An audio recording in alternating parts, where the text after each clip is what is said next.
Senhores deputados, os deputados da Juventude Socialista, os mesmos que daqui a pouco votarão contra o apoio aos estudantes que têm estágios curriculares, propõem-nos hoje uma discussão sobre o enriquecimento da participação dos jovens na democracia representativa. O tema é interessante e importante, até porque convoca uma discussão sobre a própria qualidade da democracia. O distanciamento entre o mundo da política e o mundo dos jovens é um fenómeno contraditório. Um dos mais frequentes lugares comuns sobre a juventude é que esta não se interessa por nada, muito menos por política. Mas é preciso fazermos duas operações. A primeira consiste em rejeitar as ideias feitas e perceber a própria realidade. A segunda consiste em ir mais além e perceber as razões do distanciamento e os seus responsáveis.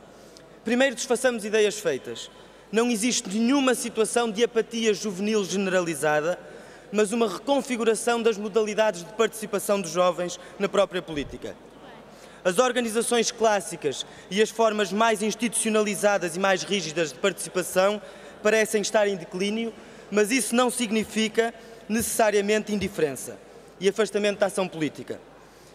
Quem participa, como nós, nos movimentos de contestação à globalização neoliberal, tem visto surgir um pouco por todo o mundo a participação massiva de jovens que inaugura no princípio deste século um ressurgimento da juventude para o ativismo com radicalidade e para o conflito social.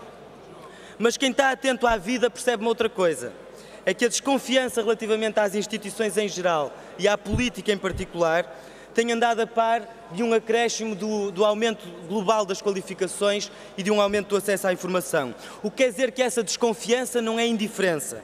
É muitas vezes uma atitude mais crítica e uma maior capacidade de análise das instituições e dos seus mecanismos. Essa desconfiança deve-se muitas vezes a motivações que são fundamentadas elas próprias em convicções políticas. E isto leva-nos à segunda questão.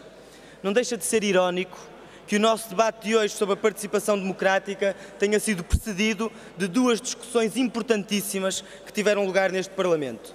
A primeira sobre a forma como o Partido Socialista e o PSD desprezou um dos fundamentos da democracia, que é a palavra dada e o contrato com os cidadãos que qualquer mandato exige. Foi o debate que o Bloco trouxe à Assembleia com a moção de censura.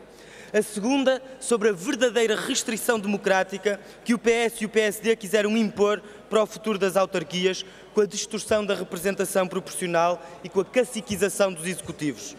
Se é preciso compreender as razões da descredibilização da política e dos partidos do centrão, do alinhamento dos cidadãos, do impedimento da sua participação, aí têm, senhores deputados, dois bons exemplos. A proclamação retórica da participação, senhores deputados do Partido Socialista, não branqueia o vosso falhanço e o desrespeito pela democracia que aqui demonstraram ontem. A participação juvenil não se faz também, como aqui foi dito, num vazio social. Ela implica disponibilidade, acesso à informação, tempo para viver, autonomia juvenil.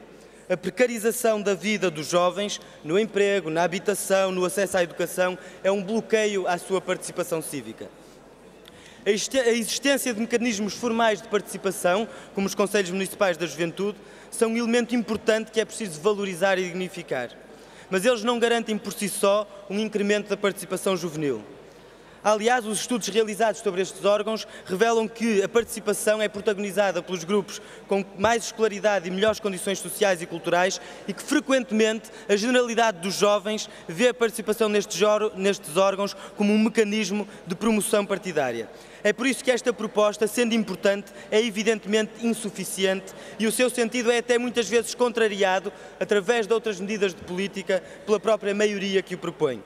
Este projeto que agora apreciamos tem aspectos positivos, de instituição destes órgãos, de respeito pela autonomia de cada realidade local, uniformizando, contudo, algumas regras, de enriquecimento da atividade dos próprios conselhos e de reforço das suas competências. Tem aspectos que merecem a nossa discordância e proposta alternativa, sobre a idade limite dos seus membros ou sobre a substituição dos membros que fazem parte do Conselho, por exemplo. O Bloco de Esquerda apoia este projeto para que se processe a discussão na especialidade, porque valorizamos a participação em todas as suas vertentes e queremos contribuir para o enriquecimento dos Conselhos Municipais de Juventude. Aliás, a posição do Bloco é a mesma sempre que se tratar do aprofundamento da democracia e da sua intensificação real. É assim hoje, aqui, coerentemente, como foi ontem aqui, quando recusamos a batota nas autarquias, como foi anteontem aqui, quando recusamos o desrespeito pela democracia e pela voz do povo.